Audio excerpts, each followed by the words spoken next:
This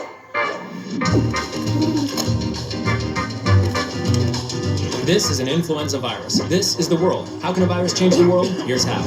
A virus survives by jumping from one host to another and hijacking its cells for its own malevolent purposes. With each jump, the virus mutates slightly. Enough mutations and our little virus can jump to different species. Keep in mind that influenza tends to jump from birds and pigs to humans. So let's say the virus jumps into a human host. Worse, this iteration is capable of jumping from human to human. This first case is called the index patient. He unknowingly infects other people around him. Those people infect more people and so on until we have an epidemic. Now let's say that epidemic continues to spread unchecked across the planet, like Bieber fever, but deadlier. This is called a pandemic. What happens when a pandemic strikes? In 1918, the Spanish flu caused 50 million deaths. That's more casualties than World War I, which happened to be going on at the same time. P.S. It wasn't just the old and weak. It was the young and healthy that got it the worst. But it's not always so nasty. In 2003, SARS was curbed before it got out of hand.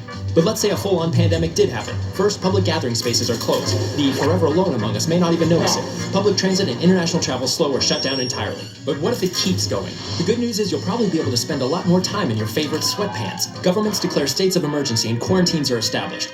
Common luxuries like food and water are getting tricky to locate, so we're all enjoying the fine dining experience of MREs eaten with oh-so-elegant sporks. Private business slows, which leads to a global recession on top of the pandemic. And we have to endure the inevitable terrible AIDS song recorded by the most obnoxious artists in contemporary popular music. But fear not, we can do plenty of little things to prevent this worst-case scenario. 1. Wash your hands often. Researchers estimate that if everybody washed their hands regularly, 1 million deaths can be prevented every year. 2. Get your flu vaccine every year. Health experts create new vaccines each year to counter new flu strains.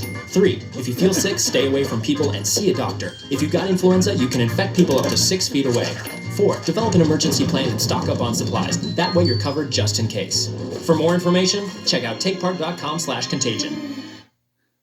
And yeah, just remember that toilet paper is one of the things you should stock up on. It wasn't explicit in the video, but they definitely inferred and implied, insinuated, I should say, that you should have toilet paper. All right.